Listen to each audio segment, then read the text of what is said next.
All right, turning. Good evening. Okay, are we ready? Yep. Okay, good evening. This is Olentangy School Board regular meeting. Today is May 14th, and we are coming to you virtually. We'll begin with Mrs. Hatfield. Please call the roll. Mr. King, Here. Mr. O'Brien, Present. Mrs. Patrick, Here. Mrs. Wagner-Fiesel, Here. and Dr. Weiss. Here. Thank you. Thank you. Now we will observe the Pledge of Allegiance.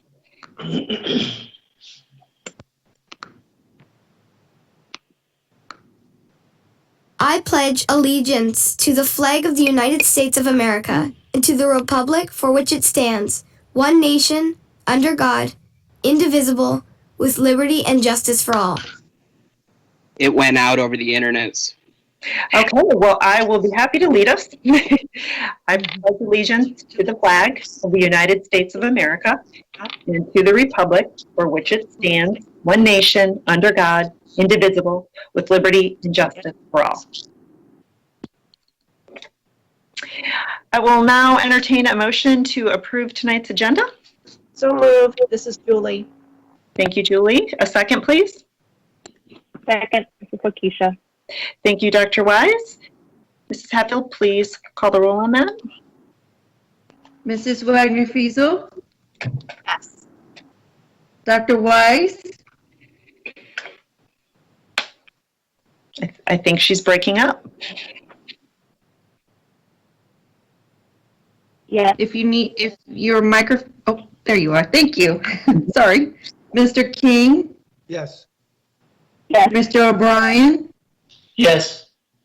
and Mrs. Patrick. Yes. Thank you. Thank you. And if for some reason your sound goes out, just go ahead and type your vote into the chat session. We'll move on now to the President's Report. And I'd like to begin with taking the liberty of speaking on behalf of my fellow board members and extending our sincerest thank you to the community for showing your support to our district on April 28th. Or March 17th. The passage of our ballot issue validates the value you as a community place on the educational experience Olentangy delivers. It also is the biggest compliment to our staff, validating all their efforts. In this era of uncertainty, you have given us direction on moving forward, and we anxiously await the certification of the levy on May 19th. So on behalf of the entire board, thank you. And speaking of thanks, last week was Staff Appreciation Week. We as a board virtually reached out to staff, thanking them for their exemplary work, especially amid a pandemic. So thank you, Olentangy, for all that you do each and every day, and you are why students flourish here. Speaking of appreciation, that's a great segue to my next topic. Thank you, Julie Fiesel, for your message to staff and your donation to the Olentangy Education Foundation in their honor. It served as a great reminder that this is the time of year when we as a board collectively donate to our Board of Education Fund at OEF. We are slowly building towards our $10,000 endowment, and I think more than ever this year that donation will be appreciated. I will reach out to you all individually. Next on my list, I'd like to mention, I would normally mention this at our senior recognition ceremony. I'd like to remind former Olentangy students and their parents that June 1st is the deadline for the Ralph and Mabel Gooding Scholarship. That is for college returning sophomores, juniors, and seniors. You have to be a graduate of a Delaware County high school. So if you are interested in scholarship opportunities, please visit the Delaware County Foundation website at www.delawareCSandCountyFSNFoundation.org. This year we will be granting over $200,000 in scholarships towards the 2021 school year. And since we're on the topic of scholarships in college, I would like to take the opportunity to recognize our leadership and administrators under the direction of our Director of Communications, Krista Davis, for their extraordinary efforts in trying to recognize and celebrate this year's graduating seniors. It was no easy feat. Mrs. Davis and her team came up with a plan that was approved by the Board of Health, therefore permitted by our insurance liability carriers. And I will share with you that where I work at the Delaware County Foundation, our board president is also the president of Delaware City Schools and the parent of a senior. So yesterday during our board meeting, he was asked what their graduation plans were, and he replied, "We're having a drive-through." They, like several other schools, wanted to utilize their stadium, and that was not permitted. I know that he was extremely frustrated and personally did some advocating on behalf of his district with the Board of Health and could not rationalize why Meyer can have 500 people in it, but an open stadium cannot. So our community was very quick to offer potential solutions, but please know that those were vetted, they were denied, and we did not feel that waiting for July social distancing restrictions would allow us time to recognize and plan an event for all 4 of our high schools. So I say the class of 2020, you have a unique bond that will always bind you together, and you will be resilient. So we will miss this. It's one of our favorite events to be at graduation and celebrate with you. And we're sorry that this year will go a little bit differently, but I think it will still be special. So kudos to Olentangy for being a trailblazer on this effort. And I think utilizing a radio station for our ceremony gives it that Olentangy touch. I also wanted to say a thanks to the City of Powell for recognizing our senior athletes. There's been such a void this spring without athletics, amazing course performances, senior awards, board recognition awards, and our beloved graduation ceremony, that we appreciate your support and to this year's seniors. And I'd also like to thank the parents that set up Adopt a Senior. I think both are shining examples of our one Olentangy community. Tonight, Mrs. Hatfield will be presenting the first reading of the 5-year forecast. The Finance and Audit Committee met last week. They were faced with a few technical challenges and our virtual meeting. We also had a facilities meeting this week. It had a couple hiccups, but went a little bit smoother. That all being said, we're going to continue our finance and audit conversation as a board this evening and discuss assumptions and risk factors. And as information keeps trickling in day by day, I think we're to a point where we're going to have to go with what we do know, because the only thing that's certain is things are going to change again. That being said, Mr. King, did you want to add to the conversation regarding our facilities meeting this week? It was an excellent meeting, really good dialogue. Jeff did a really nice job of talking about the next site for elementary 1, as we describe it, which would be the 15th, and dealing with some of the issues there with utility extensions. So that's a conversation that's still in play and doing a nice job with that. The committee also will be providing a recommendation at our next meeting for the board approval of hiring Fanning and Howie and I forgot the name of the company now, Bill O'Sullivan's company for architect and construction management. So, and owner's rep actually. And obviously over years, they've done an excellent job. It's a great team along with Jeff. So we'll be hearing more from that at our next meeting. Okay, well, thank you. And yes, so things are still on track to move forward. So, and I believe we're meeting in early June again. So we'll keep everybody updated. Mr. Rafe, would you like to share your superintendent's report with us? I would love to share my superintendent's report with you. So thank you. It's good to see everybody. Dustin, go ahead. We'll just start cranking through this. So every couple years we participate in the Columbus CEO Magazine's Top Workplace Survey. We are very proud to, this is a survey that's given to all of our 2,600 employees, which had a very high participation rate, and we're really proud of that. And it basically, the premise is that, just trying to engage employee satisfaction.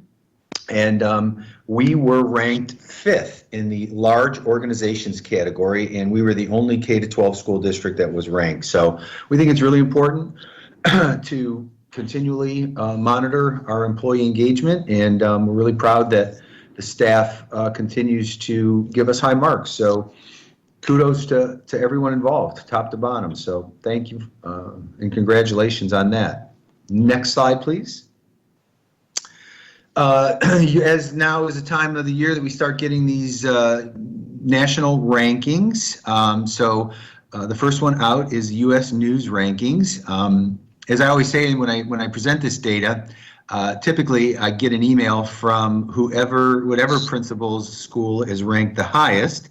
So this year, and they obviously see there, 3rd, 4th, and 5th in Central Ohio, 15th, 16th, and 17th in the state rankings, and in the 500 there in the national rankings out of 24,000 schools. So we're just really continually be very, very proud. As you see there, the rankings are based on college readiness, proficiency, reading and math proficiency on the state tests, underserved student performance, and then college curriculum, which is and graduation rates. And the college curriculum breadth is about AP testing and college CCP participation. So just again, we just couldn't be more proud of the work of our high school staffs. And and I like to always say that everything that happens at the high school level is a result of the great foundation that our kids get in the elementary schools and in the middle schools, preparing them for high school. So it is a entire district award when our high schools get ranked. Next slide, please.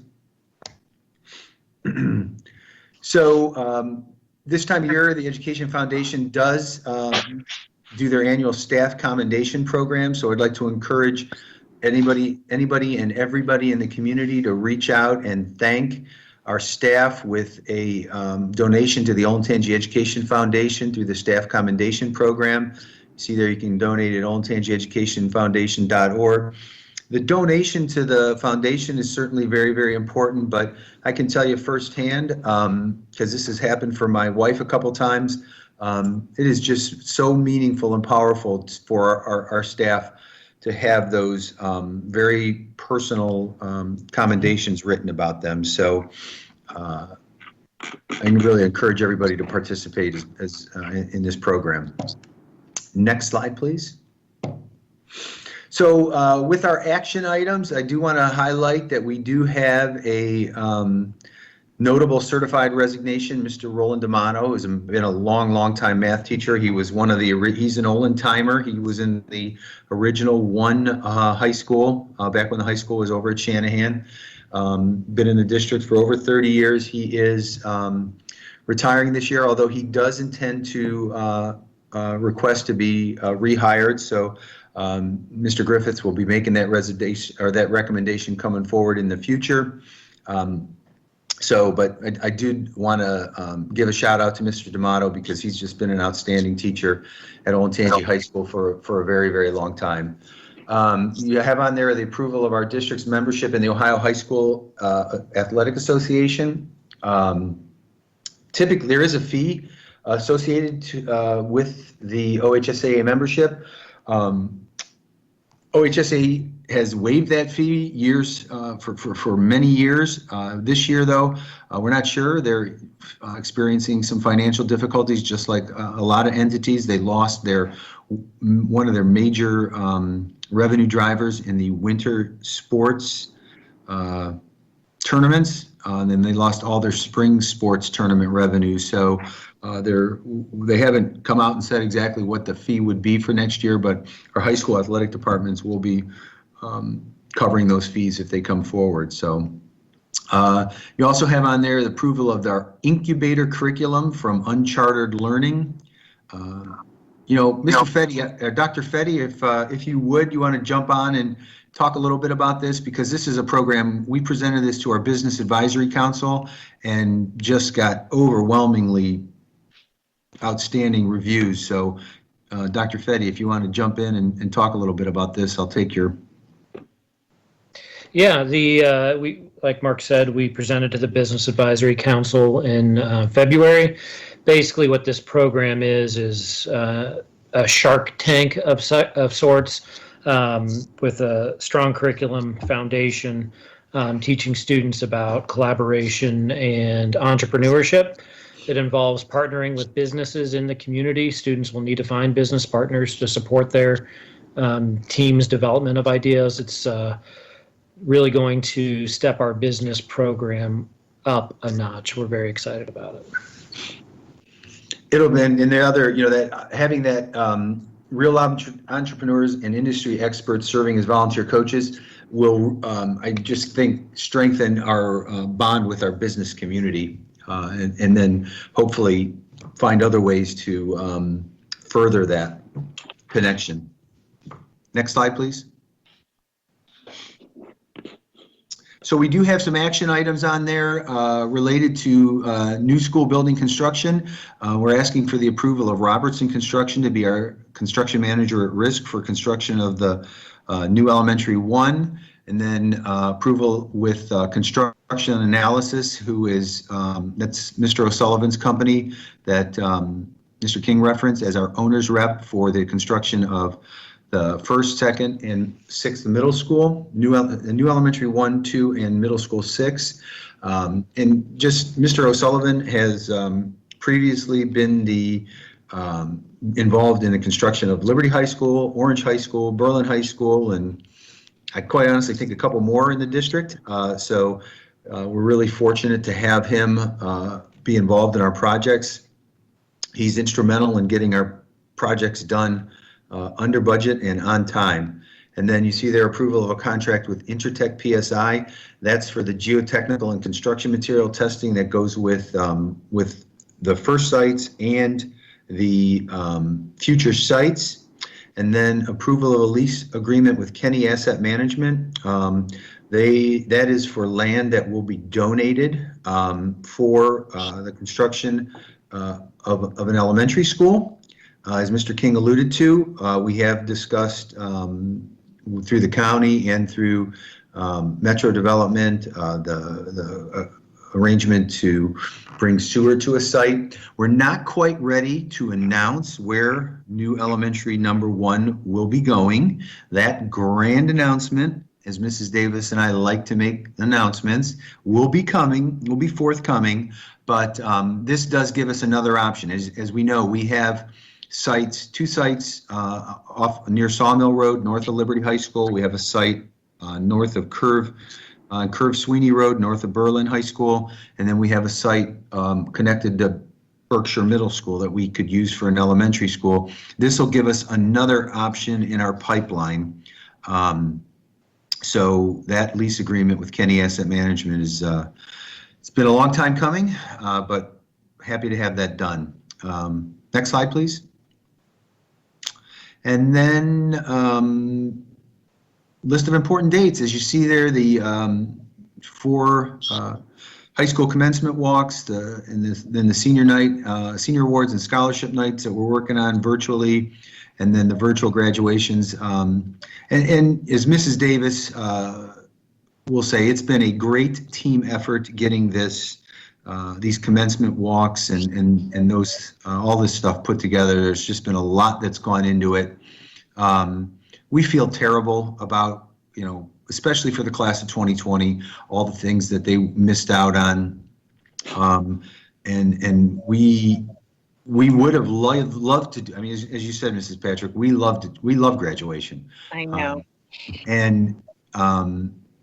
It's just such a great celebration. It's such a great celebration of 13 years of hard work and all that our community and all of our everything our staff puts into it and all the hard work the kids put into it.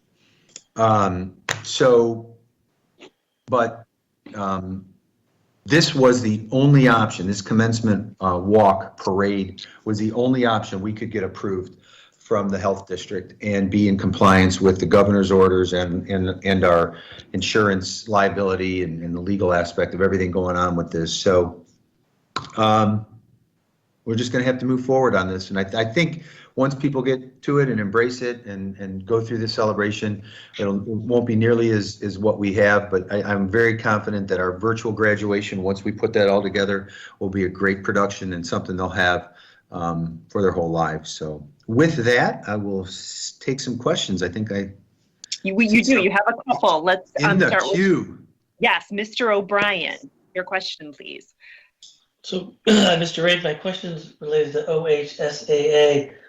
Do we want to take a vote to approve membership before we know what the fee is, or can we make that membership contingent upon successfully negotiating an appropriate fee?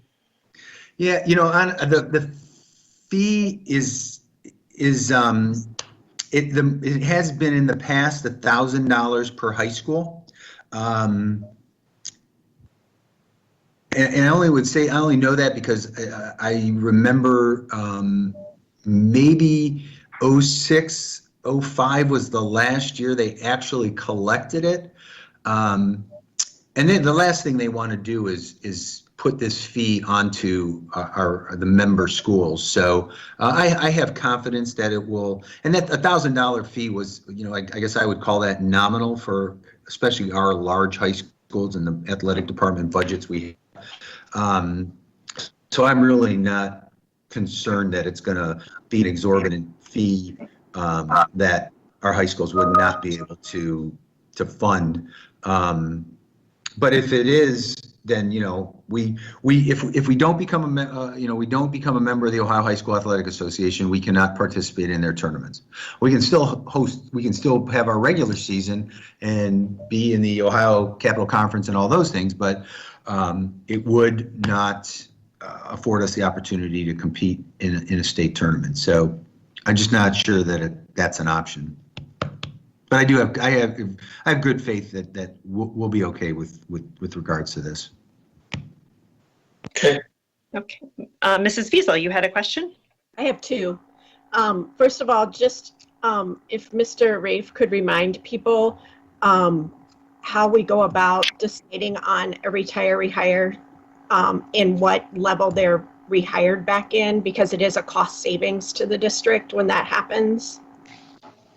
Yes, thank you. So when a teacher is brought back as it's part of the negotiated agreement with the Olentangy Teachers Association. They are what's referred to in the contract as a previously retired teacher. They're brought back at step 5 and on the salary schedule. They still get their educational experience. So if they have a master's degree or master's 15 or master's 30 or so, they still come back at that level. But it is a significant, I'm sorry, I'm sure Mr. Meyer in the background is feverishly trying to figure out what the difference between the top of the scale teacher and somebody at step 5 would be. And I apologize that I do not have that number in my readily available. And I'm going to keep talking, stalling while Mr. Meyer gets that number. Question. What's that? I do have a question. But then the other piece of it that's important is that so we get a very good experienced teacher, and are paying them essentially for 5 years of teaching experience. But then if they come back, and every year they're non-renewed automatically, but if we decide to bring them back, they don't continue to advance on the salary schedule. They stay at that level. So if somebody decides to do it, and again, we only do this with people we want to do it with. So if people make the request, then we don't have to approve it. Then they have the choice of not retiring, or then they can just stay and get top salary. So in the case of Mr. D'Amato, it'll be almost a $45,000 savings. Oh yeah, that's what I wanted other people to hear. When I ask questions, usually I'm asking questions because people are afraid to ask them, so they'll post the wrong information on social media. I'm just trying to as a Why community. would anybody be afraid to ask me a question, Mrs. Fiesel? They don't believe us, I guess. So Uh, I just like to get things out there. mhm. And my next question came to me on social media, and it was, we just found out 3 hours ago that the governor has said that baseball and golf and one other sport, I can't even remember, non-contact sport is how he determined it, can now play, for lack of a term. And so I've already gotten someone saying, when are we going to open up the fields? Well, we just found out about this. So any insight on that, or should we say, let's have Jeff, who's in charge of fields and facilities, let's have him look into that? Well, obviously that was just announced and they make an announcement and then they say repeatedly, well, more information will be coming. Right, it's not out there, I looked. Which is frustrating because obviously we don't know the parameters. Our school facilities right now, whatever he said regarding that doesn't apply to school facilities. Because he also said that they could have day camps, but day camps, whatever a day camp is, that's fine. It can't happen at a school facility because our school facilities, our buildings and our grounds are closed right now until June 30th.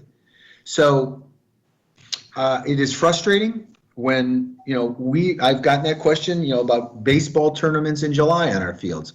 And we want our facilities to be open and available every bit as much as what the people that want them available. Our staff especially wants them open and available. And we're the second we're allowed to have our fields open and available and not be in contradiction to a governor's order, we're going to do it. But we have not been told that that is the case yet. So I guess the phrase, as the kids would say, is people just got to slow their roll. It would be nice if we would get a heads up on these things. Yes. We also knew exactly at 2:29, the day that school was closed, that's when we found out school was closing. So, that's just the way it's been. And we'll continue to, and it is frustrating. Obviously, we're working on a plan. We're working on a multi-layered plan to look at what, how we're coming back in the fall, and people want answers for all that. And they're obviously, I want us to be back in session, safely back in session, as normal can be. But, again, we're going to get a lot of guidance on that. We're going to have a lot of different, we are going to have a thought exchange going out, seeking community feedback. Good. But again, we're going to get a lot of feedback, and as we found out with a lot of things, people have a lot of great ideas and a lot of feedback about things that we can't do. So, it's fine to say it or put it on social media, but we're not going to not comply with an order from the governor. And also, if we have the opportunity given a choice, I'm going to hopefully have us back in school. Sounds good. Well, thank you for your questions. Do we have any others? Let's see. Mindy, I have a couple comments. Please go ahead, Mr. King. I don't think I did the chat properly. I don't see it, Two no. things.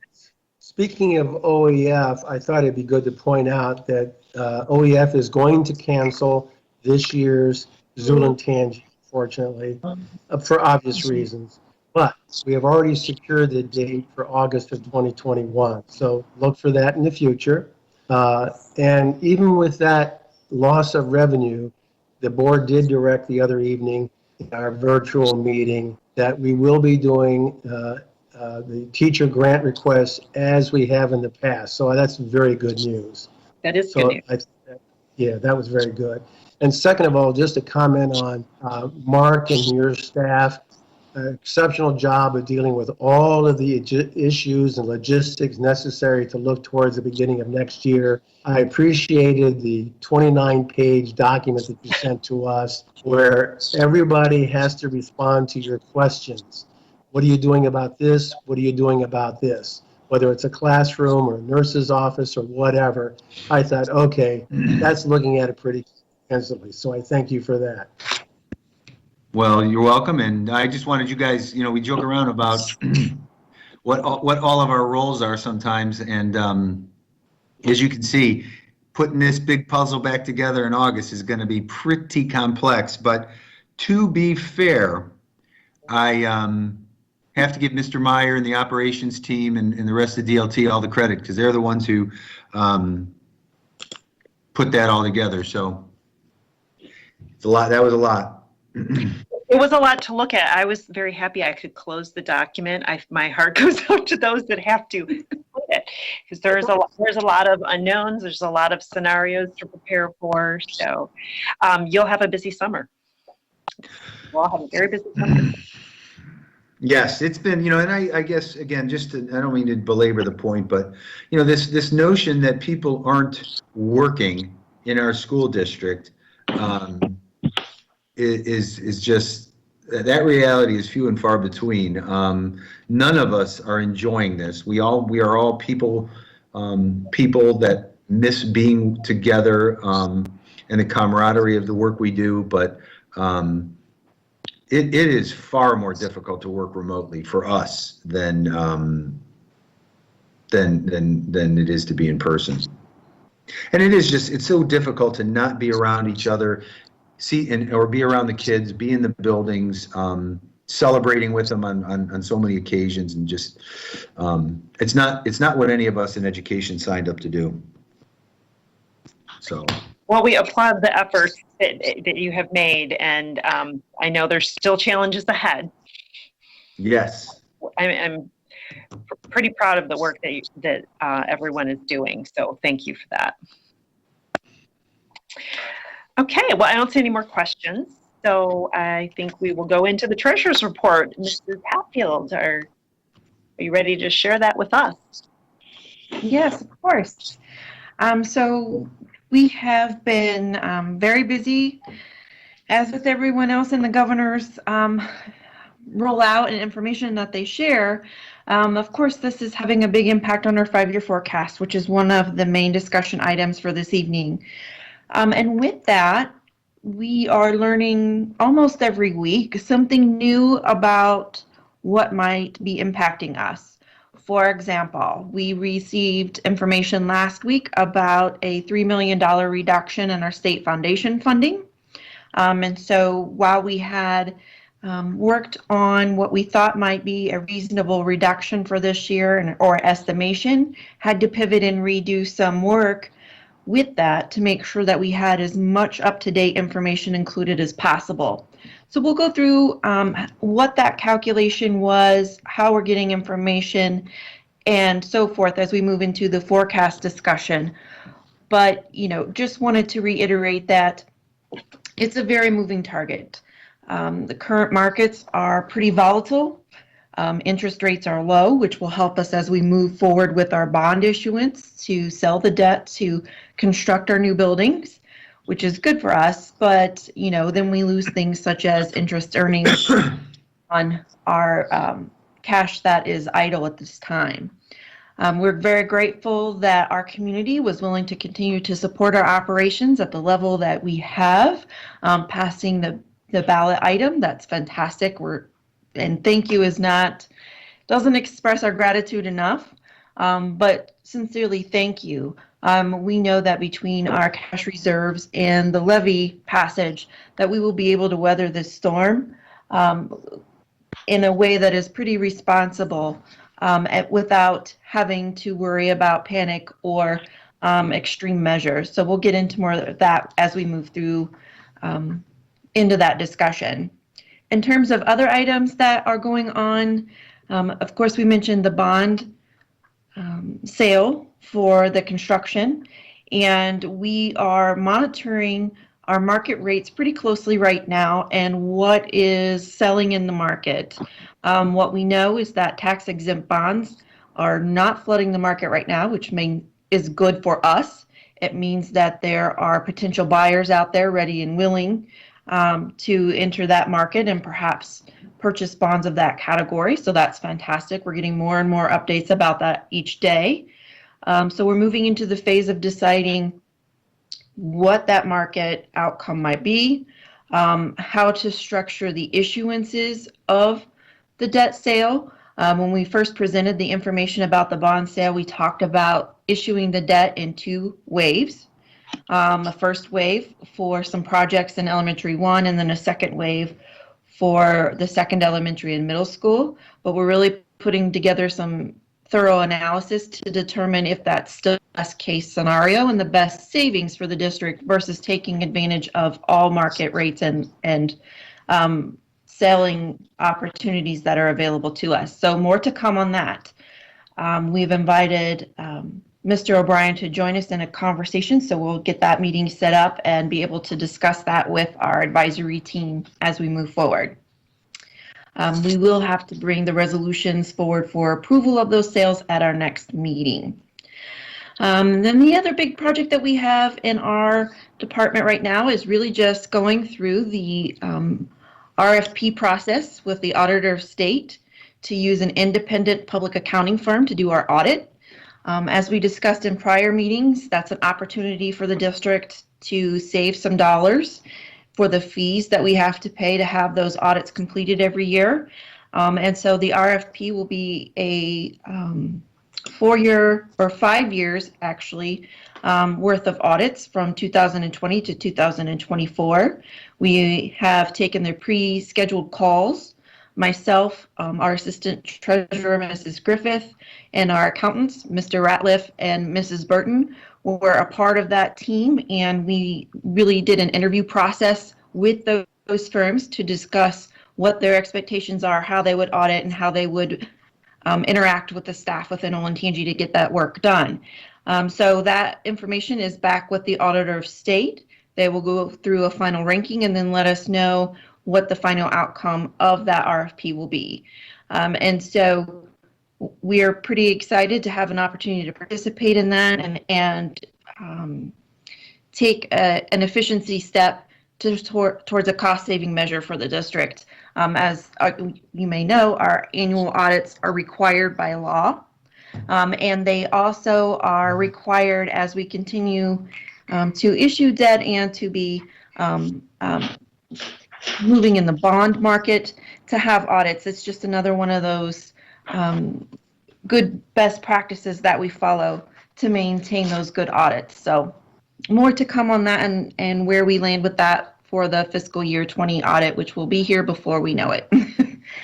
We close our fiscal year in June, and so we'll have to start preparing for that in the next month or two. With that, I will take any questions about what's going on in the Treasurer's Department. I don't see any in our queue. Okay. We have one question. Who was our auditor this past year? So we have worked with the Auditor of State. Their staff has been performing our audits for the last several years. They have a wide breadth of entities that they audit, and they while they have been very thorough and we have been very successful with that audit process, we know that we are a low risk audit because we continue to have such great performance in that arena. I think that we can use that history as well as our continuing processes to narrow down the amount of time that is spent with the audit. And so usually IPA firms will take less time on site. They will do things a little more remotely and so forth. So we're pretty excited to take advantage of that. The Auditor of State's office has been good too. Olentangy, of course, they are willing to work with us on questions. They are respectful and kind to the staff.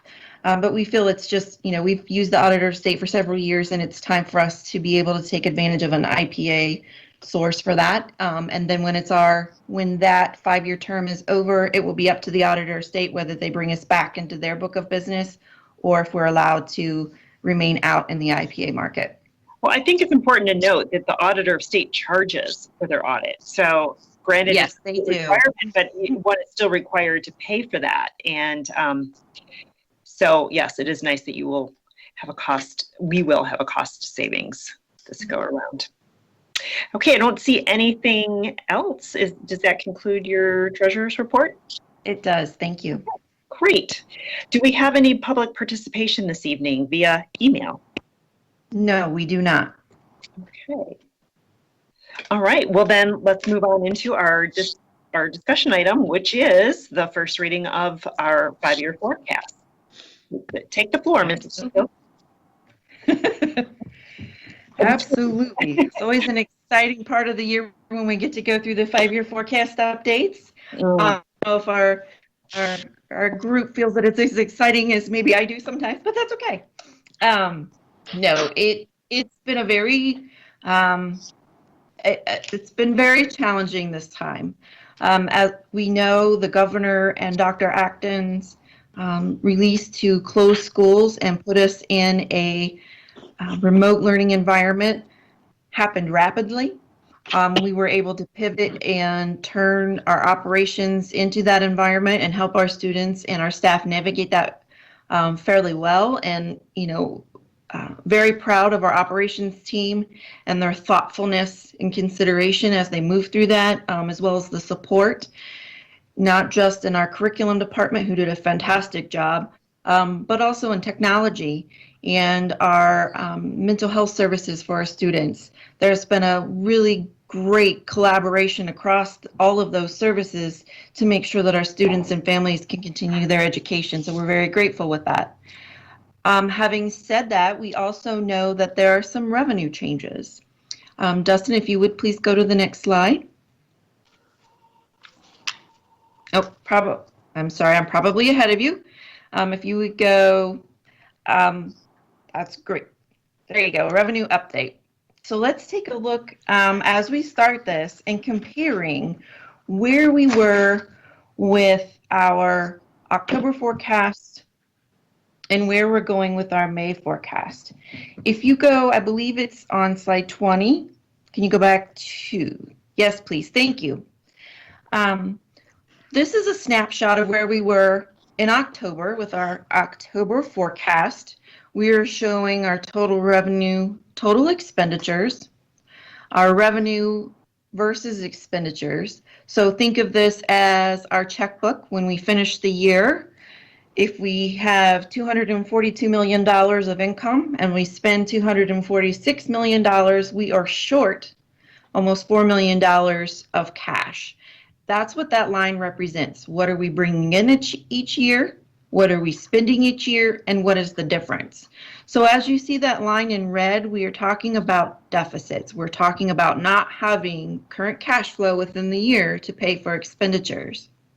The other key component that we look at and talk about as we move through a forecast summary is our unreserved fund balance. But what does that mean? So an unreserved cash balance is the same as what you hear from the governor as a rainy day fund, right? It's our savings account. It's the cash that we have on hand to continue to support operating costs as we move forward and as things ebb and flow and change. So it's always best practice to have an unreserved cash balance that's approximately 2 to 3 months. That way, as we move into the next fiscal year, we know that we have 2 to 3 months cash on hand to help us continue operations as we begin to collect the next wave of real estate taxes in that first 2 to 3 months of the fiscal year. So that's what's kind of driving that fiscal policy. That it's an informal policy, but it's a good practice for us to have. As you'll see, and we continue our conversation through the 5-year forecast, it's very important for us to have that reserve as we talk about what's changing with state funding and what might be coming with that. We know that on the days cash on hand, we have added that calculation as a tool for the board and the community to help put the balance, the dollar amount into context. $83 million, while seems like a very large balance to have, when you think about a personal checkbook, it's 124 days of operating cash for the district, so roughly 4 months. And as you can see, when we moved forward, we ended up being in the negative by fiscal year 2023 in terms of reserve balances. Fiscal 22 was actually not meeting that 30-day, or that 60-day requirement, and fiscal 21 was slightly above it. And it looks like we have several comments and or questions. I can take those now, or we can continue through the process. I don't want to get too far ahead of your comments or questions so that they might be a little out of context. Yeah, it's Kevin, Mr. O'Brien. I think it's important to put in context that having expenditures exceeding revenues is in trying to balance that between your unreserved fund balance is not a unique situation to Olentangy. It's fact driven by the challenges of school funding in Ohio, in that you have to go raise a levy, build up a whole unreserved cash balance, and then burn through it. And it's just, when we talk about the levy cycle, that's what we mean, in that you basically raise money ahead of time to fund your growth and your operations for a period of time. And we hope that's typically 3 to 4 to 5 years before we have to go back and ask for more. Because typically your expenditures, just because of inflation, grow faster than revenues, because your revenues are fixed based upon the amount you ask for in a levy. So I think it's a challenge to compare this to someone's checkbook, because your checkbook is a little bit different in terms of how you personally manage your finances versus the unique intricacies of school funding and school finances in Ohio. Oh, absolutely. I think, and I apologize if I came across as oversimplifying the process. I'm trying to be more cognizant of using terms and language and things that our community is more familiar with if they're not familiar with school funding, and can continue on that process to talk about being locally funded as we move forward in looking at where we were in October, what happened now that the ballot is successful, what does that do, and why do we continue to have those conversations, right? Because we continue to talk about being locally funded. So ballots are when, not an if. We just aren't funded by the state in a way that is going to continue our operations into the future long term. It's not enough to sustain all of our operating expenses and growth. And so we have to continue to talk about this cycle. Absolutely. I believe Julie has a comment too, please. Yeah, I just want to piggyback on what Kevin is saying, because we did get a lot of questions during the levy campaign about the $83 million of the unreserved fund balance, which is 4 months worth of expenses. But this is the textbook case of why, this time right now, is a textbook case of why you want to have that fund balance. Because if we were, say like down in even FY 2022, if we were down even lower or in the negative, we wouldn't be able to, quote unquote, float the money like we're going to be able to now. We just got a $3 million cut. We know that our taxes are going to be collected late because of the county auditor is giving some relief to the taxpayers and allowing them to pay later. And we don't know what's going to happen for FY 2021 yet. So this was us acting responsibly, financially responsibly, instead of draining the piggy bank. So I just want to point that out to people. It looks like a lot of money, but it's going to help us out in the long term. But Julie, that's the point. The $83 million isn't the state's rainy day fund. Right. It's not. It's Right. not, because it goes away. Even if we weren't in this situation, that money is earmarked for future expenses. Very good, Kevin. The rainy day fund at the state is a piggy bank. that they are holding money for that isn't committed. The unreserved fund balance is going to be spent in future years. And it infuriates me when our elected officials say, well, look at all the cash the school districts are sitting on. Well, that might be for 1 year, but look at their total 5-year forecast. This is not, what we're seeing here is not unique just to Olentangy, because like you said, Kevin, this is how schools are funded. You have a large cash balance and then it just drains right down because of school funding in Ohio. Thanks for saying that, Kevin. Thank you both. Those are both really good comments to share. Absolutely, and we'll get more into the importance of that. You'll see that as we move forward and go to our revenue assumptions in the 5-year forecast. Those are excellent comments that lead right into the next part of the conversation. Dustin, would you mind advancing the slides, please, to slide 22? So we're going to go through that revenue update. So what we have in our 5-year forecast, sorry, I don't know what that feedback was. But what we have in the 5-year forecast is what we know as of today, right? Or as of maybe even 2 days ago. I want to make sure that the community understands that we are putting as much up-to-date information as we have in the forecast, making reasonable assumptions, and understanding that the governor and some other market influences can change pretty rapidly and have been changing rapidly throughout this whole process. When we enter into a normal or quote unquote general economic era for our May forecast, we can typically put our May forecast together and talk to our Finance and Audit Committee beginning of May, right? It starts way back in January when we issue budget templates. We send those out to the buildings and departments. They put together their budgets, and we put that into forecast expenditure assumptions for the next fiscal year after review process. Then we meet with our Finance and Audit Committee to discuss all of those assumptions and to discuss the assumptions that we're using in our out years, right? So typically we'll see the current fiscal year and the next fiscal year with some certainty. And then fiscal years 22, 23, and 24 in this instance are where it gets gray. That's when we have to start using assumptions to understand what might be coming in those years based on what we know now. With those assumptions, we know now that we have to absorb a $3 million reduction in current fiscal year funding, our foundation funding. So what does that mean? So current foundation funding, when we speak about that, we're talking about line 1.035, or unrestricted grants and aid, that's on the 5-year forecast. There is a decrease of $3 million there in the current fiscal year.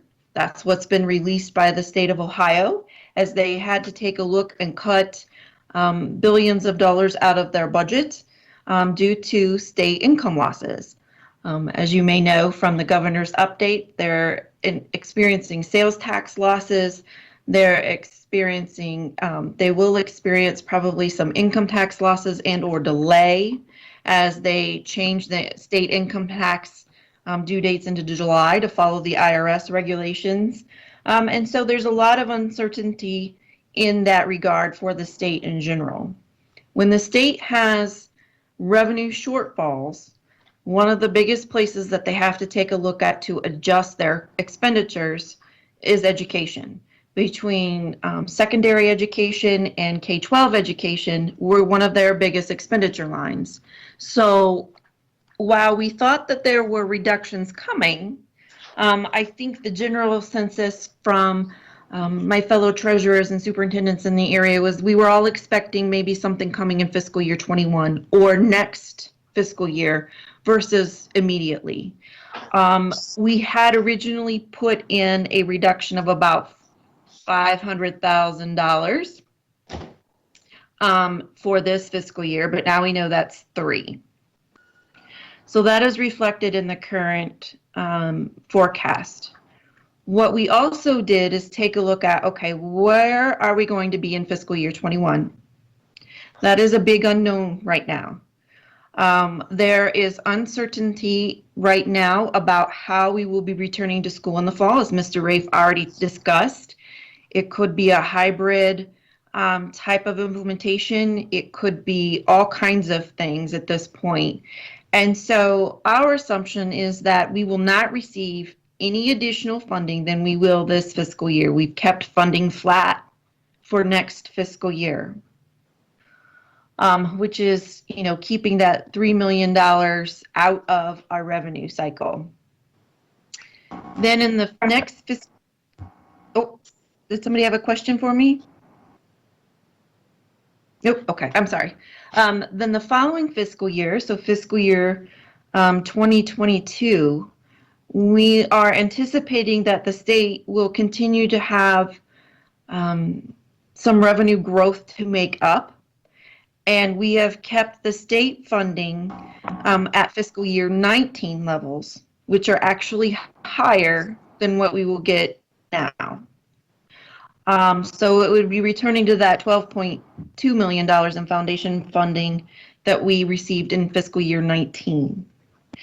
Then in fiscal year 23 and 24, we put in a 4% increase each year, modeling that it's still piggybacking off of fiscal year 22, which is a much lower amount than previously forecasted as in October.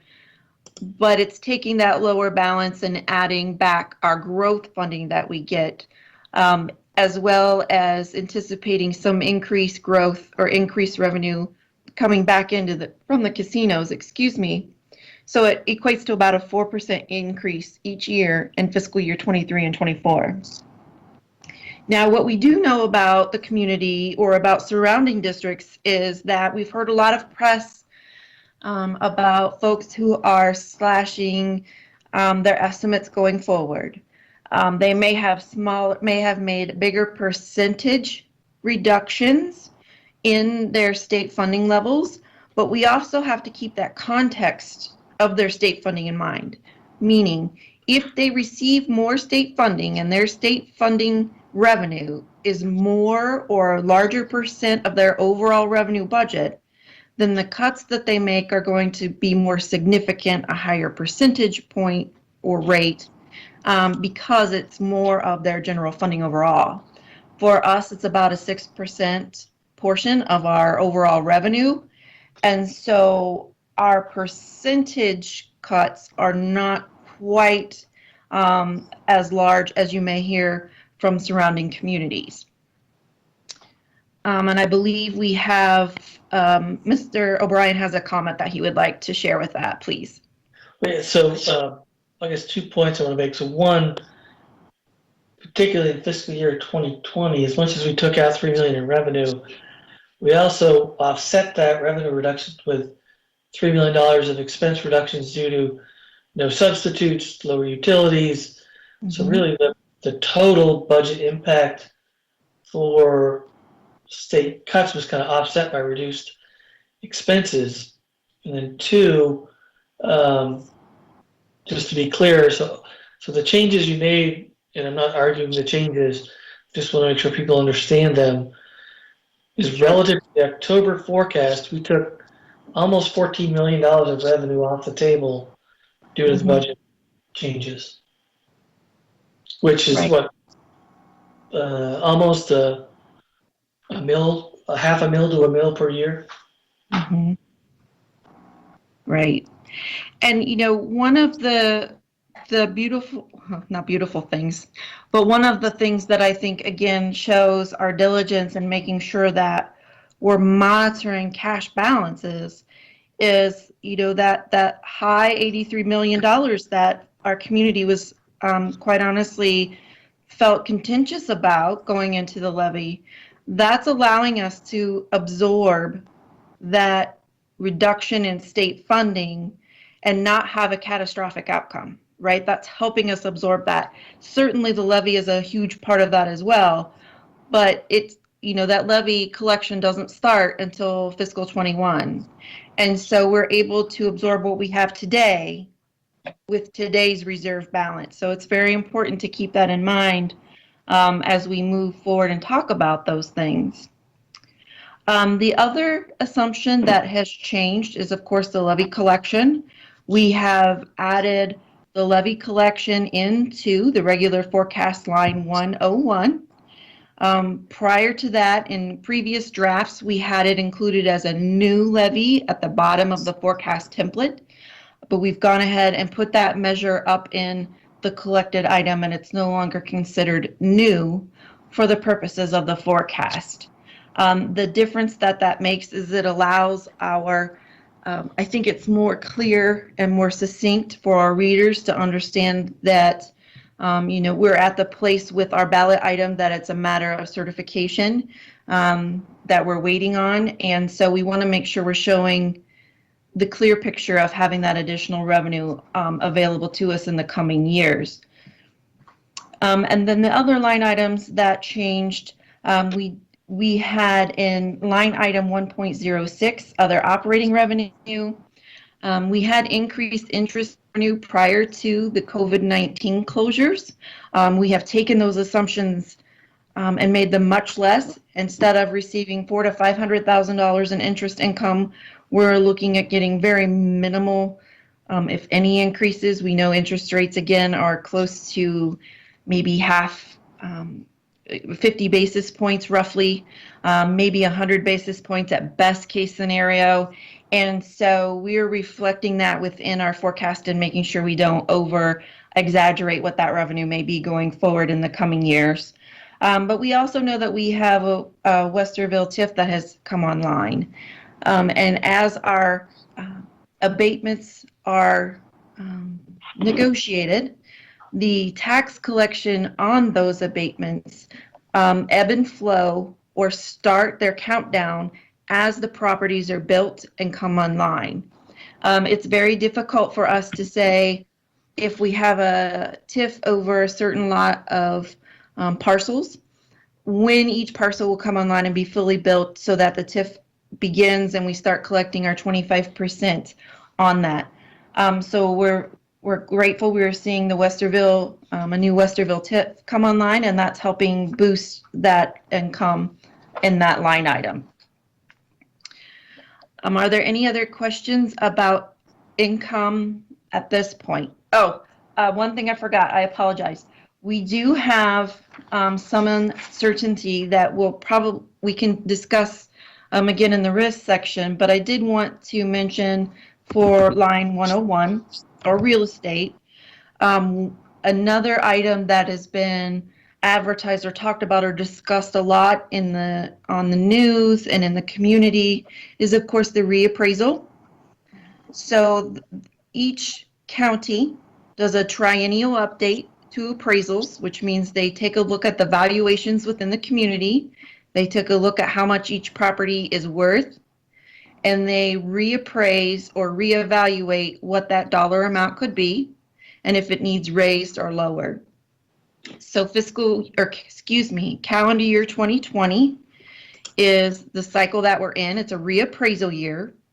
So in this calendar year, the Delaware County Auditor and Franklin County Auditors are taking a look at properties around the community and assessing any changes that need to be made. Typically what we see in good economic times is those values continually and steadily rise for us, which is great. It means the community continues to grow and be economically sound. The feedback that we have regarding Delaware County is that we're expecting double-digit increases again. Last update in 2017 brought forward an almost 12% increase in valuations across the community. Now we need to remember House Bill 920, right? House Bill 920 says that when we pass a levy, we can't collect more than that dollar amount that was assessed at that time. So what happens is we see our voted millage get rolled back or down into an effective millage that is a lower rate so that we collect the same dollar amount. Mr. O'Brien was speaking to this earlier. We do get gains on inside millage, but that's a lower amount or a lower number of mills than our total voted. So what we are anticipating is that even our current newly voted millage will be rolled back as we collect. That doesn't mean that we collect less. It just means that the effective millage rate will be applied to that process. So I want our community to understand that. I also would add to that the counties, as Julie mentioned, are asking for a delay in tax collections. I believe that Delaware County is looking at a 30-day delay. Franklin might be looking at a 30 to 40-day delay in payments.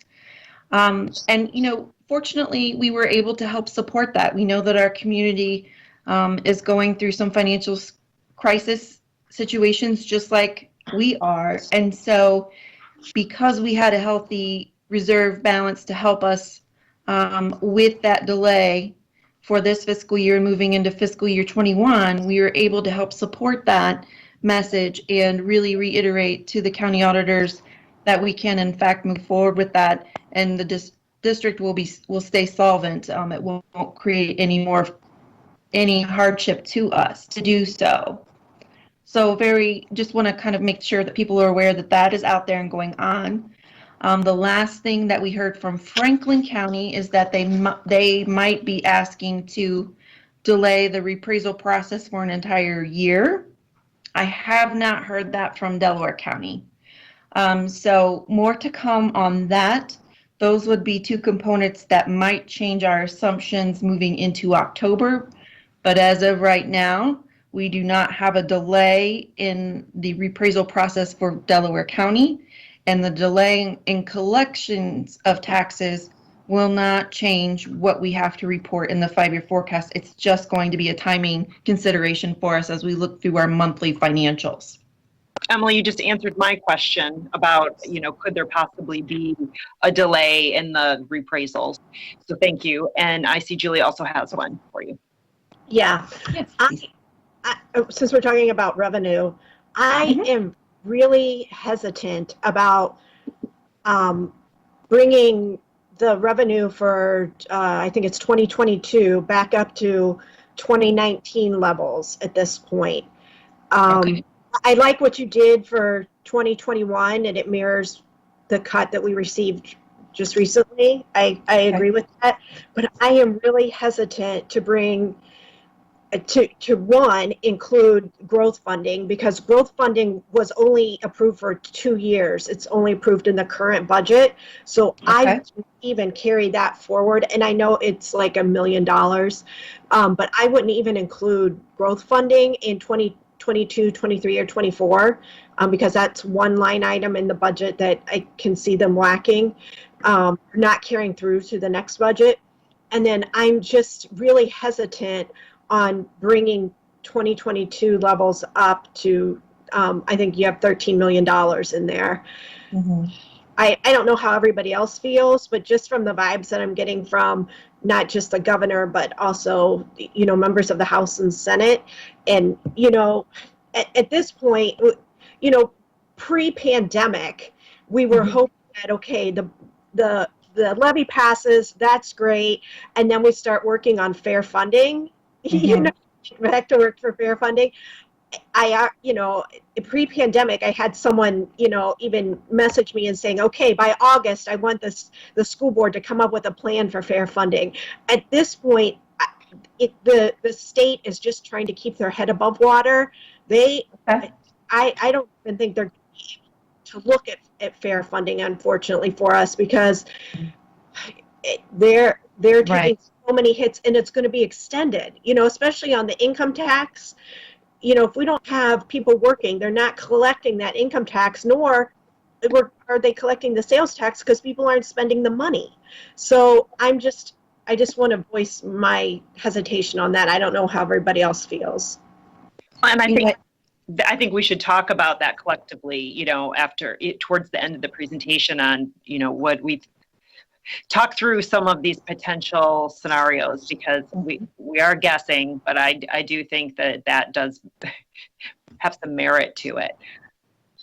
Absolutely. And, I think, we do our best to put together what we know and understand. But I think that, that doesn't mean that it's the only option, or that it's taking into consideration some of the information, Julie, that you hear on a regular daily basis that could change that. So I am not opposed to having further conversations as we move through the expenditures and talk about some of maybe the risks that are in that area, if you don't mind. That way we kind of have a collective view of all of the risks that are in front of us, and then can decide if we need to make any adjustments for the second reading as we bring the forecast back to the group on the 26th, if that's okay with you guys.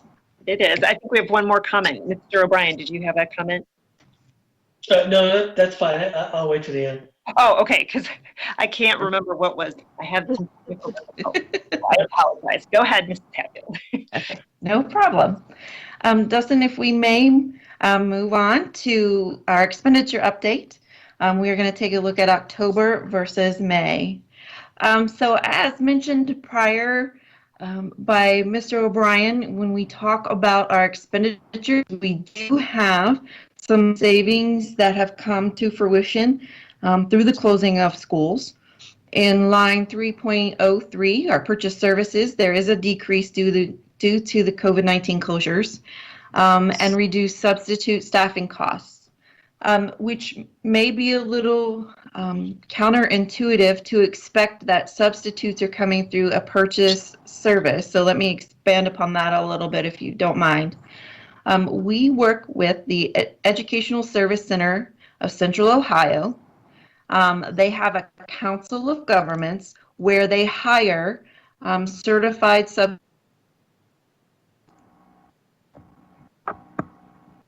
substitute staff. I think she's cutting out on us. So those of their, I'm sorry, could you hear me okay? You cut out on us, Emily, if you don't mind. You were talking about, I think it was the ESC and the pool of substitutes. Yes, okay. So we contract, or we use a purchase services through the ESCCO to put our substitute teachers in place. So they're their employees. We use their services to have subs within our buildings. And so when we have savings, it doesn't show up in payroll. It shows up in this purchase service line because of that working agreement that we have. So I just wanted to explain that a little bit because it's not necessarily intuitive that it's like, why wouldn't it be in payroll? We also had additional federal funds received for our other objects. In our other objects category, or line 4.3, we have the other block of services that we contract through the Educational Service Center. The Educational Service Center helps us to provide our special education teachers for preschool. They also help us with our occupational therapists, our speech therapists, and some of those unique tools that we need to help have intervention services for our students, not just in preschool, but K-12 as well. And so that's in our other objects line. So again, we're seeing reductions there as we have additional funding from the federal government, and as we had COVID closure. We also had some savings. If you look at general payroll, our personnel line, they weren't quite as significant as these two line items, but we did have personnel savings in classified staff, as well as our overtime, extra time that might pop up at the end of the year as we continue to get things closed out and materials moved around, and start the preparation of our buildings for the next school year. So we had savings in that area, as well as with our transportation and some fuel savings. So all of those savings from the COVID closure have been applied.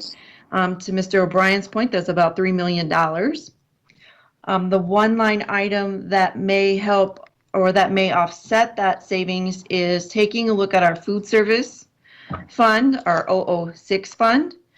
So our food service is a self-sustaining fund.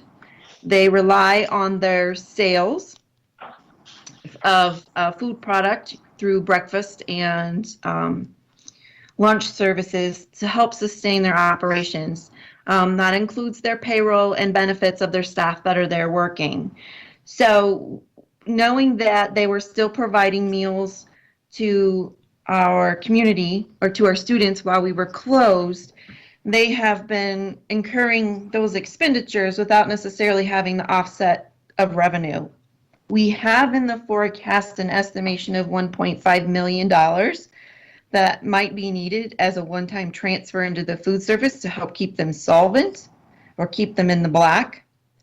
Again, that would be a one-time transfer, and we are anticipating having a final number and having a request before the board for approval in June before we close the financial records for the year. Again, it's an estimation.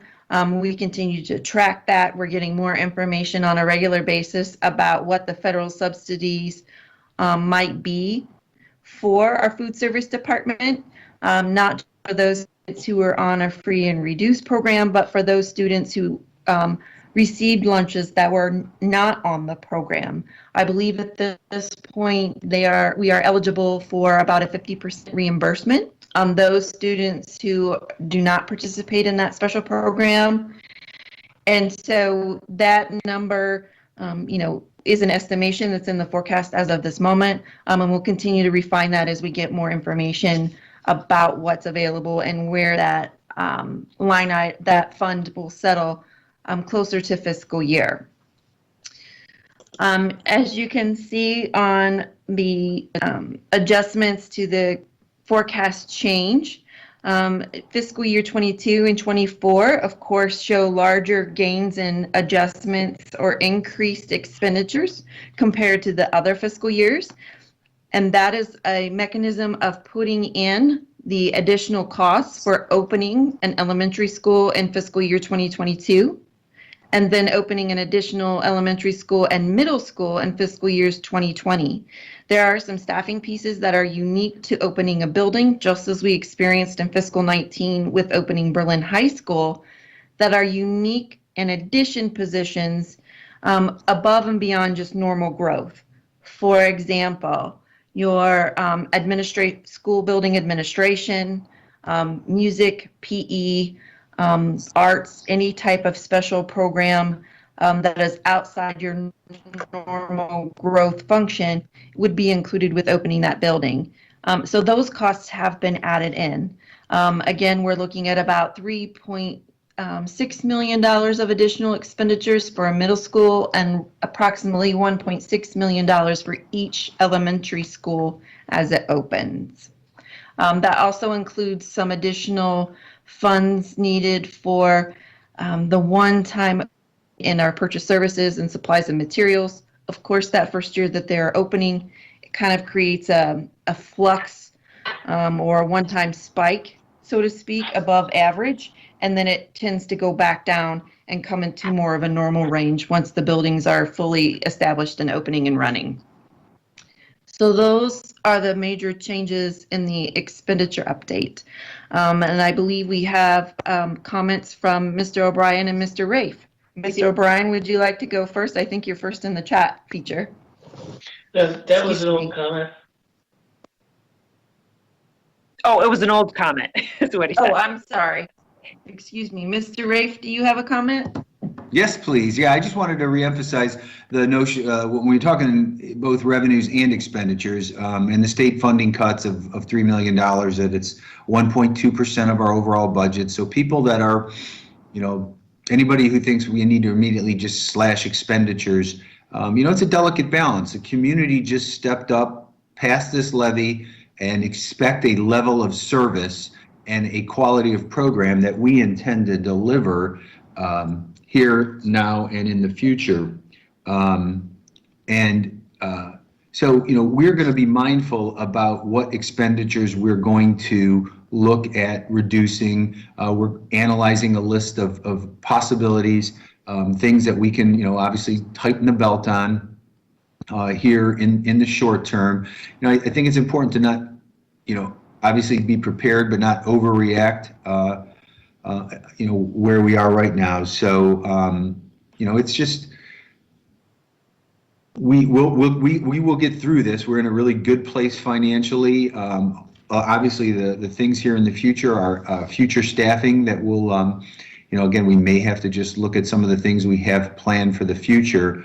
But we're in great shape next year, and we'll have more information as we enter the October forecast season, and obviously subsequently a year from now.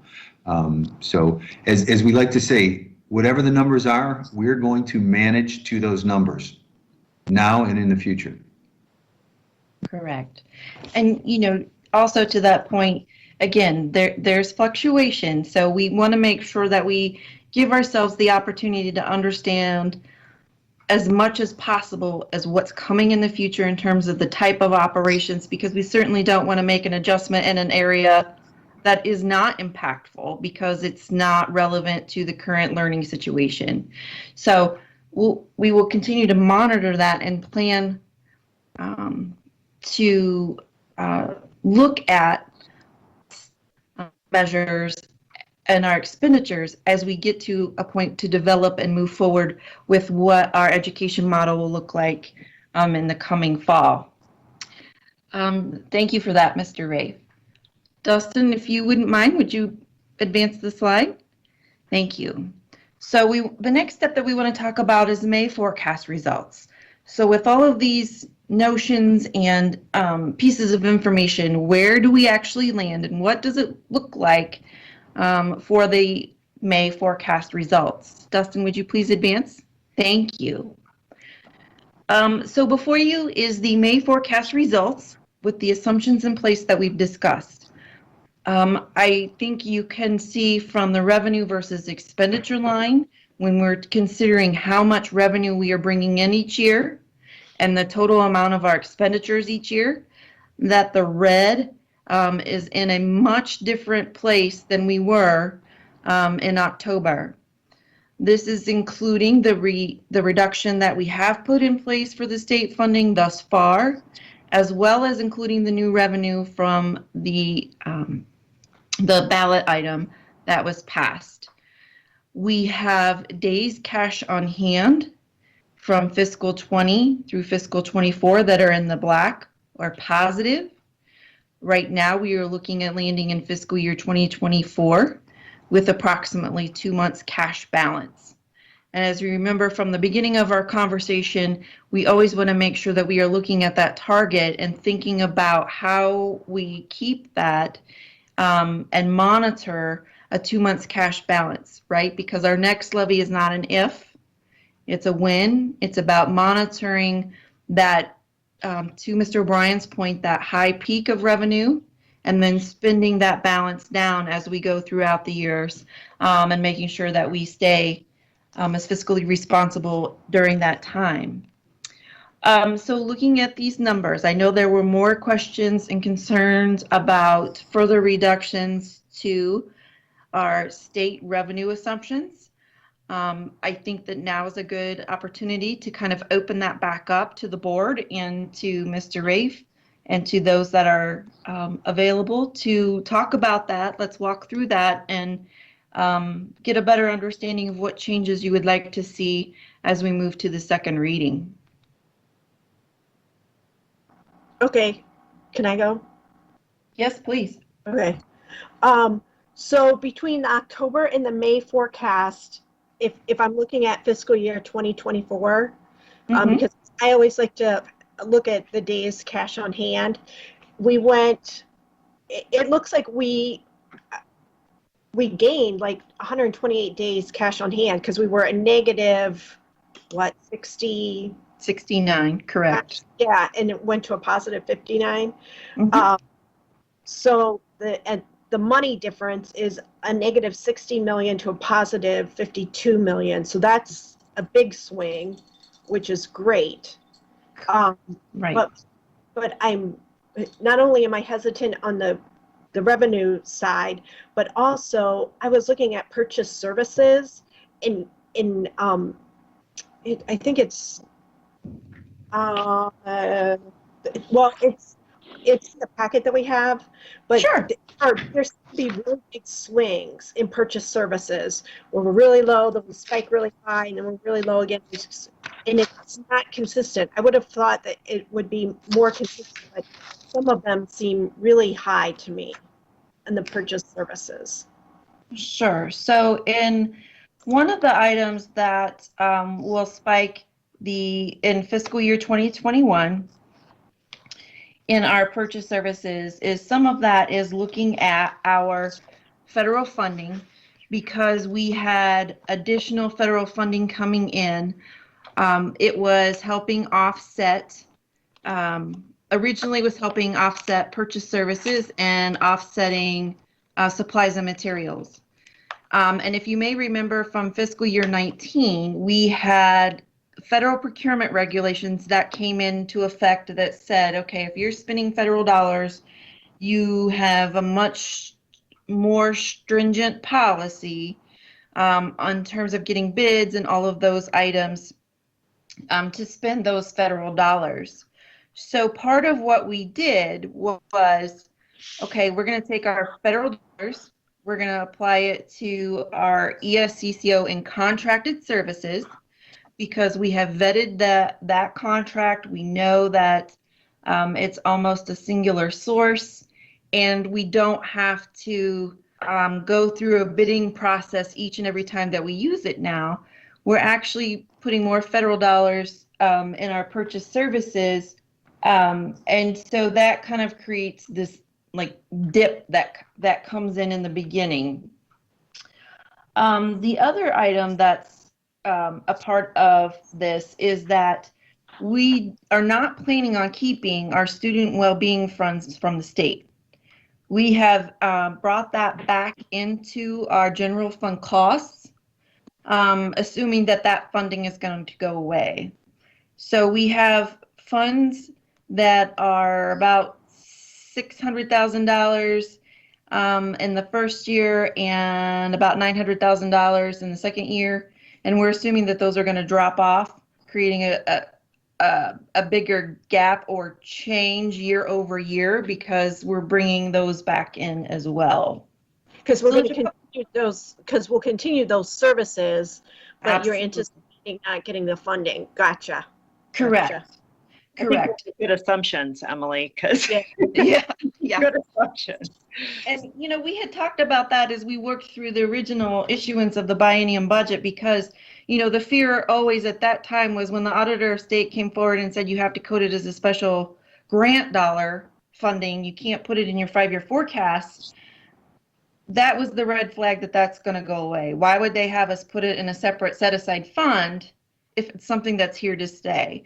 Now, I know the governor's intention was to bring forward and maybe another type of funding mechanism that would have stayed in the general funds, but I think that's kind of dead in the water for us. And as they continue to look at other services that are needed or, you know, being in such a shortfall in the overall state budget, we're not counting on those being sustained.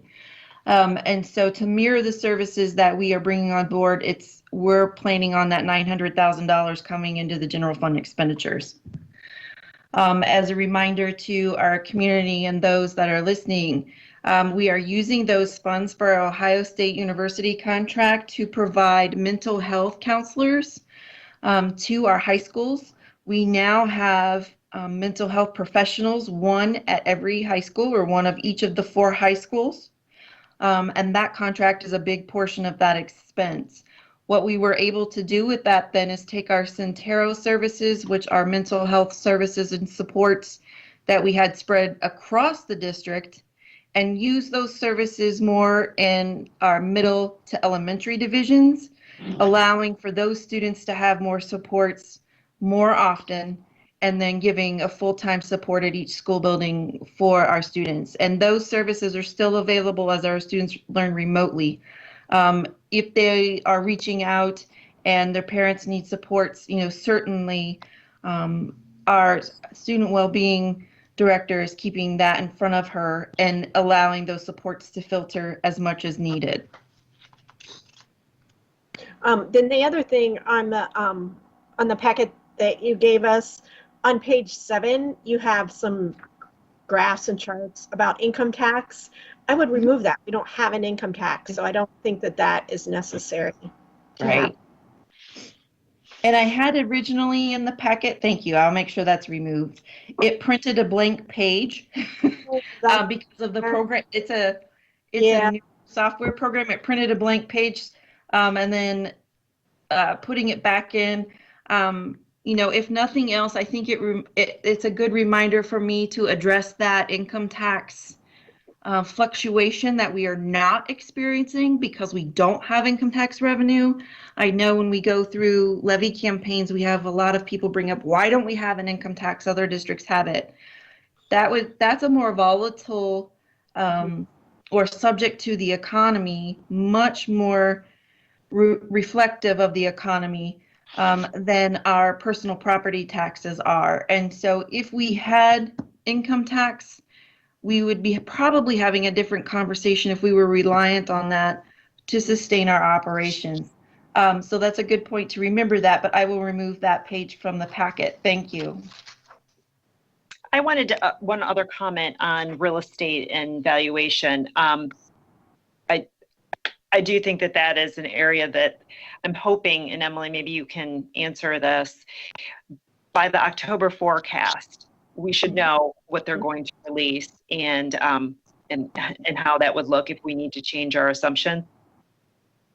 Yes, I would think so. And I've been in contact with Delaware County Auditor, I would say more frequently than Franklin, only because the majority of our properties are within Delaware County, more so than Franklin County. Franklin County, we have like one small street or road over in the Lozelle area around Polaris that is considered Franklin County. And so the impact of real estate fluctuations or delays of triennial updates, et cetera, has a much smaller impact on us if it occurs in Franklin than if it occurs in Delaware, where the majority of our properties are.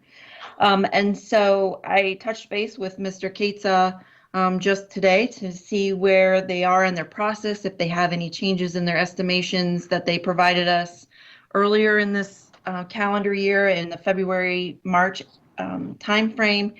And right now, Mr. Feyza said that they're getting close to finalizing their information. There is a fluctuation of valuation growth between 10 to 15% within our community, which is wonderful news that the valuations of our property are holding and increasing well. That's good news for our community as well, for those that are holding those properties. And so when we look at that, we know that there will be a community-wide average that we apply. I want to make sure that we reiterate to our community, certain areas of the community might rise to that 10, 15%. Other areas may decrease. They really take a look at the neighborhood in terms of thinking about real estate or home valuations. They're looking at those communities of those properties by community. And so one area might see a bigger increase while another area might see a decrease. And so it comes to an average of a 10 to 15% across the district's 95 square miles. So it's not a guarantee as to what each individual will experience.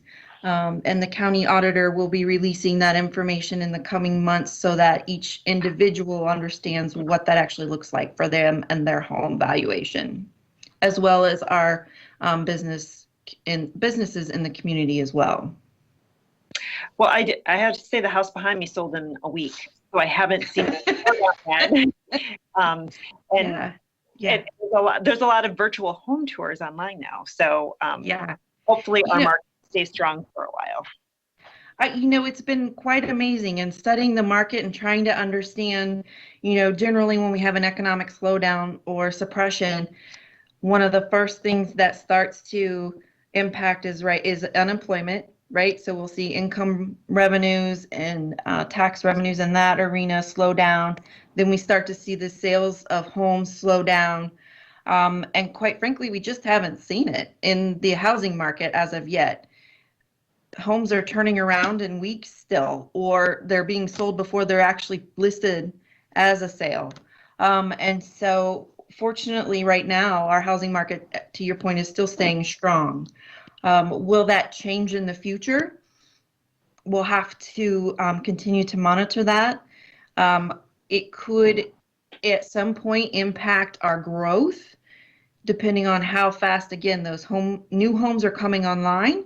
But current sales are just moving just as fast as they have been in the last 9 months to a year.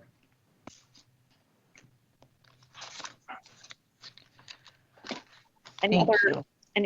any other comments? Okay. No. So with that, I would say, just to summarize and make sure that I am on the same page and I have your expectations summarized well, I think that I need to take another look at the state funding that we have included.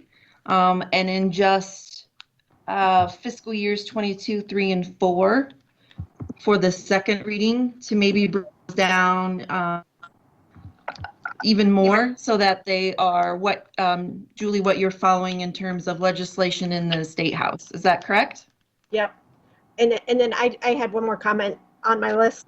I just wanted to point out that during the last recession, we still saw our enrollment grow.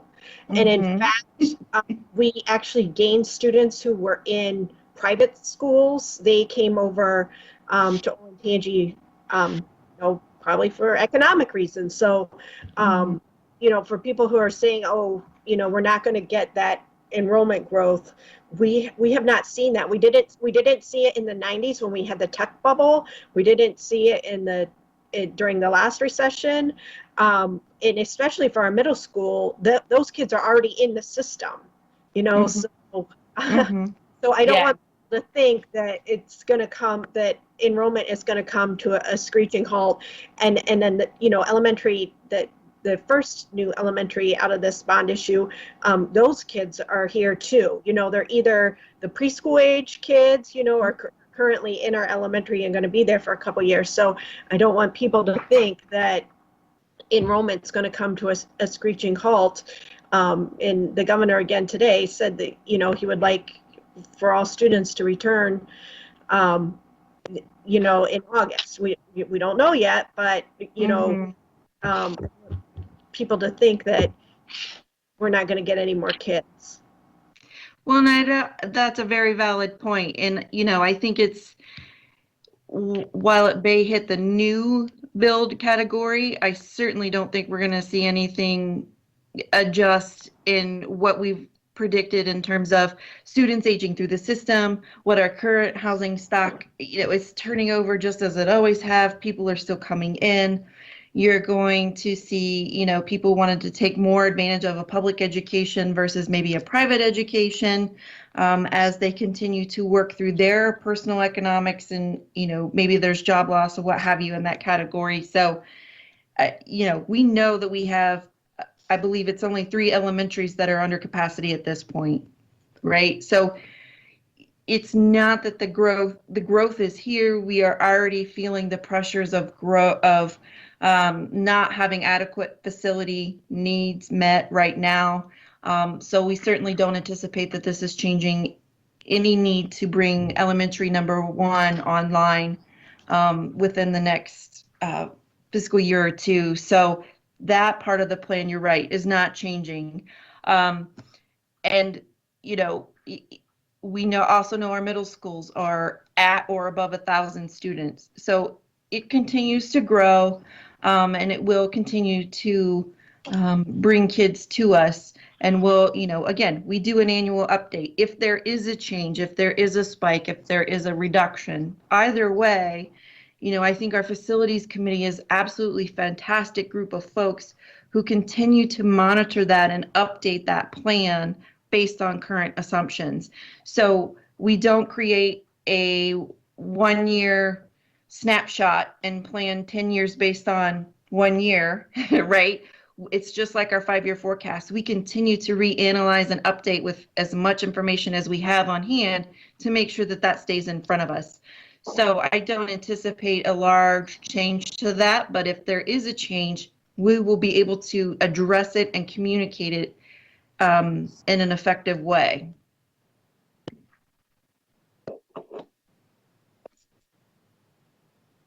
Anything else that can address for you with the forecast?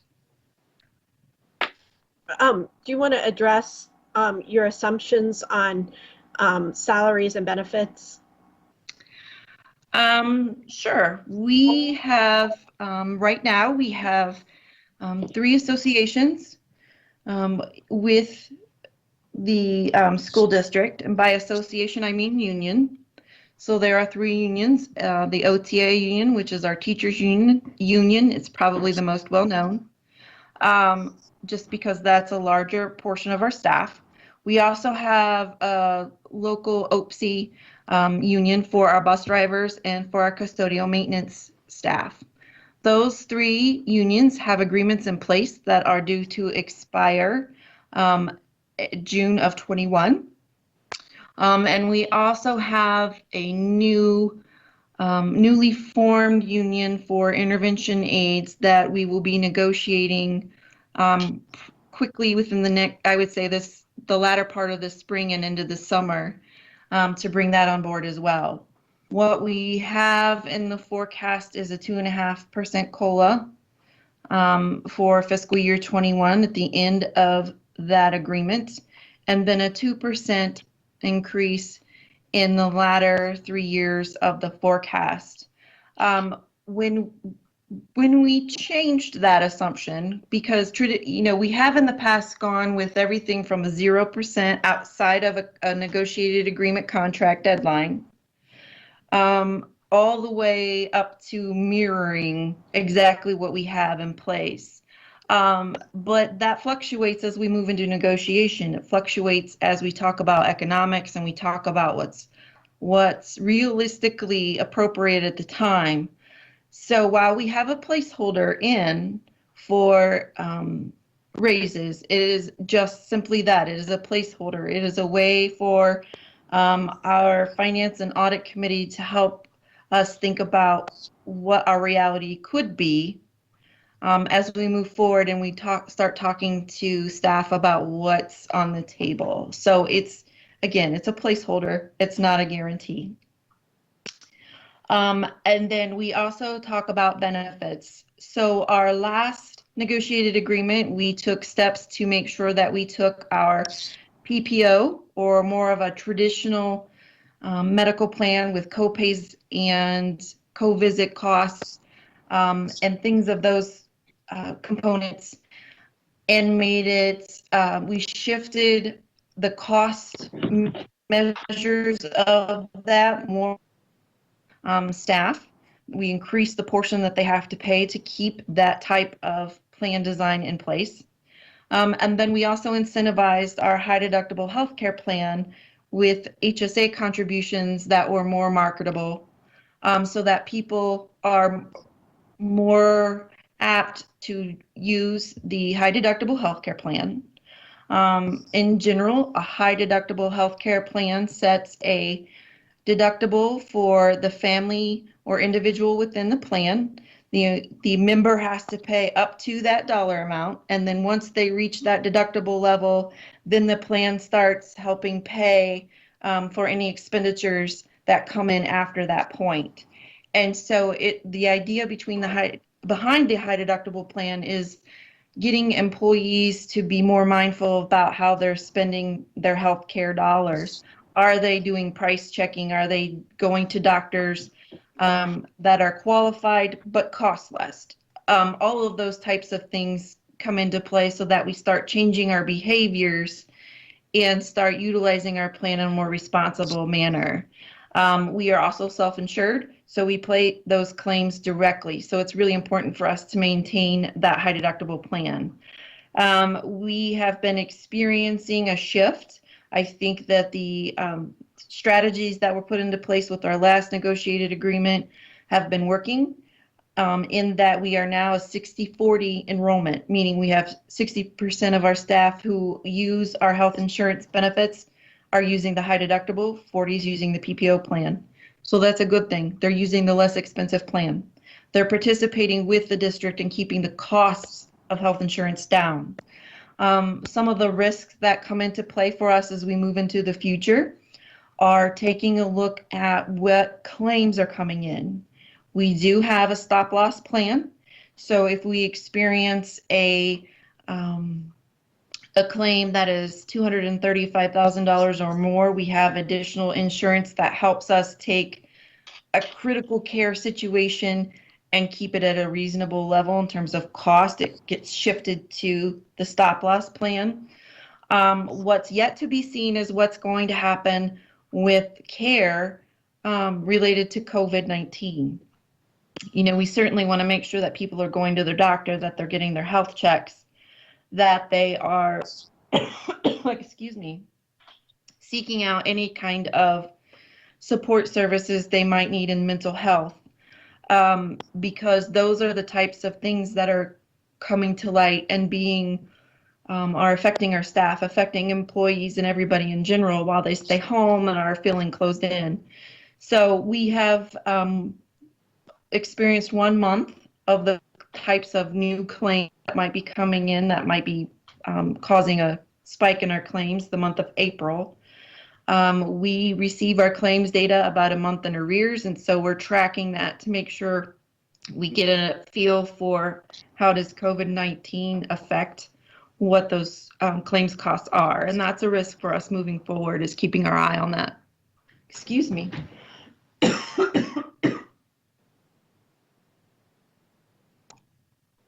In terms of premiums, you know, with this change, we have been able to keep our premium percentages down into the lower market, the lower market range.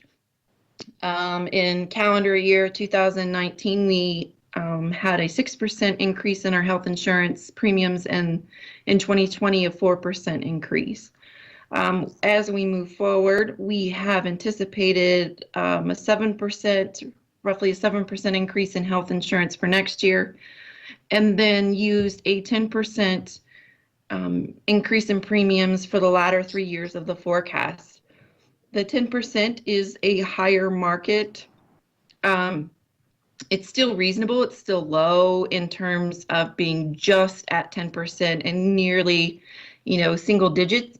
But we know that some school districts have been all over the board with 15 to 25% increases in their population premium rates and things. So, I think while 10% is, I don't think it's unreasonable. It is on the higher side of our normal or expected range, but I don't think that it's unreasonable, especially if we don't know exactly how COVID will impact our claims moving forward. Thank you. You're welcome. I have a question. Do we know the last time we experienced a 10% increase in premium? We had double-digit claims before, or premium increases before we went self-insured, and I believe the first year of self-insurance we were at 8. Excuse me, I'm so sorry. And so marketable is, I'm sorry? I'll give you a minute to catch your breath. Sorry, I don't know why I'm There, a 10% premium increase, particularly in 23 and 24, equates to a 13% cost increase because you have rate and volume. Particularly in 24, you got a premium increase plus you're bringing on an elementary in the middle, and so you've got more participants in the plan plus higher premium. Correct.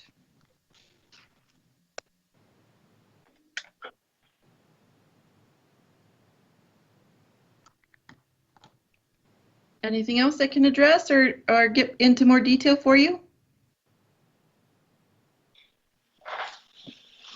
No? Fantastic. It's important to note that this 5-year forecast is due to the state of Ohio on May 29th, Satfield? Thank you. So yeah, we always vet this through our Finance and Audit Committee. We have our first reading. We will, make suggestions, and then it's brought back before us. Correct. Take timeline, and it that having the delay of our election did not help the process.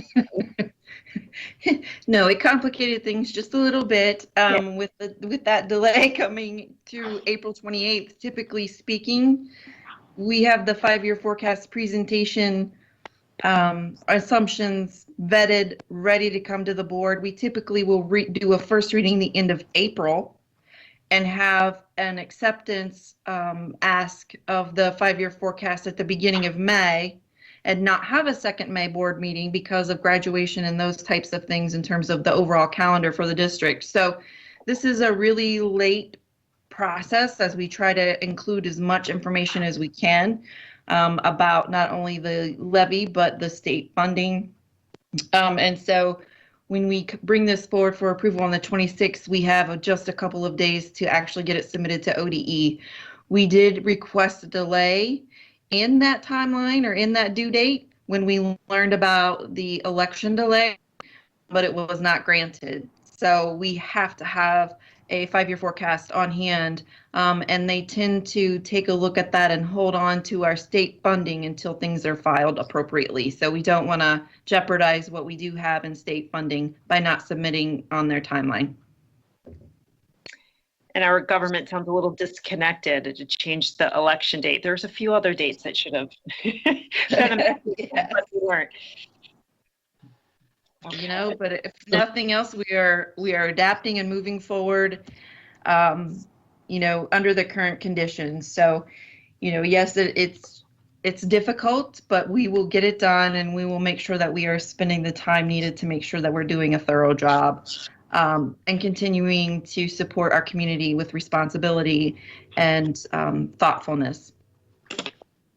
And also a thanks to our Finance and Audit Committee for taking a look at this under a much quicker timeline. So Absolutely. I've spoken with the chair of that committee, and she is, you know, she's willing to put together a little mini committee to re-review any changes that come out of this evening's discussion.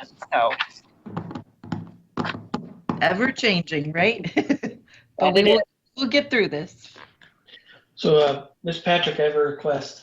Okay, what's your request? So, relative to the forecast, I know, we were in a compressed timeline. We were in a fair amount of uncertainty.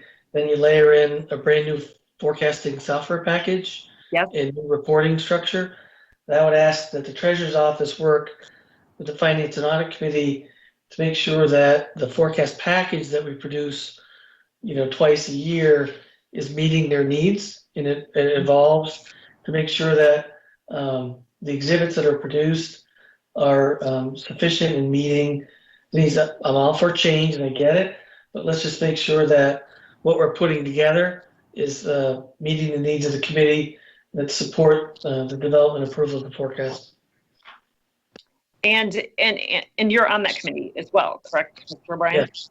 And so do you have any tips that made this more challenging to review, or that you like over our prior reporting software?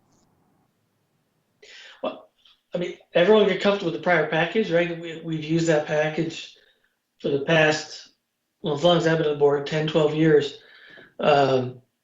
And so to the extent that the exhibits changed and the data changed, we could use some change management on how we set expectations on what we're going to see. And then I suppose we probably need to better understand the capabilities of the new platform, and if we're going to get more robust data out of the platform or not. Mm-hmm. Well, I always go right to what is now page 22. Right. Yeah. When I go to, so I'm like, should maybe be number 3. I don't know if we can reorder any of them in the way that the report presents itself. That would be one of my only comments. Okay. And then a little bit more background on, I'm looking at some of the graphics, which I like. To me, you get information quickly, and it's very easy to process when you're looking at it graphically. but it does seem like there's not enough notes with the graphic. Yeah, and I don't know how the software separates them. Like, Meaning the narrative that follows it? yeah, or just even on the same page. Does it put in page breaks and everything for you that? It does. It Okay. does create No, that. yeah, And I didn't intend to try to solve it now. No, but we're here, we're talking, and Right. I didn't know if, there was anything that could be altered or changed, prior to us doing the update. You can get through May and then you work on the October package. That's a great point. if I may, if there's a particular page or a particular line item that you feel is lacking in narrative, if you just shoot me an email, Okay. I'll take a look at it. And if there is an adjustment that I can make as we look at the state foundation funding adjustment, we can make as much of that now as we can. So feel free to address that with me via email after the meeting, and we'll certainly do our best to get that rearranged or at least address it. If there's something that we have to wait on, I'll let you know that. Okay, great. Any other Thank comments? No? Okay, well, if there are no other comments, are we, I want to slide keeping up. Okay, well then, thank you very much. I know that a ton of work that goes by that. Thank you to our Finance and Audit Committee for looking at it quickly. And Mr. Rafe, you have some action items to present?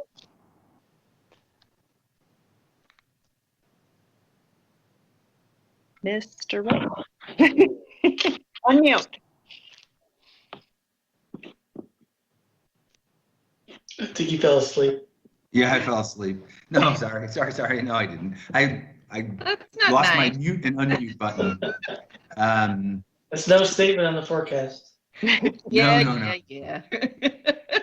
I would like to present superintendent action items A through I for approval. I'll make a motion. Do we have a second? Do we have a second? Second. I'm sorry, was that Mr. O'Brien? Mr. O'Brien. Sorry, yes. Thank you. Okay. Are you ready for Call the roll on that? Yep. Okay, so Mrs. Patrick, Yes. Mr. O'Brien, Yes. Mr. King, Yes. Mrs. Wagner-Fiesel, Yes. and Dr. Weiss. Yes. Thank you. Okay. And we don't have any treasurer items. I didn't skip it. No, I didn't skip that. Okay. No, we will have a plethora of those for you at the next meeting. We will. We'll be Sorry, talking. it's the end of the month. I know we have to cover our bond issues. We're also going to have a small conversation about graduation and what the board's role, if any, is in those ceremonies this year. So stay tuned for that. And now I'll take a motion to adjourn. So moved. It's Julie. Thank you, Julie. A second, please. I'll second Dave.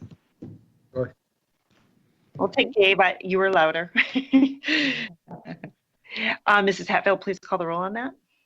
Mrs. Wagner-Fiesel, Yes. Mr. King, Yes. Mr. O'Brien, Yes. Dr. Weiss, Yes. and Mrs. Patrick. Yes. Thank you.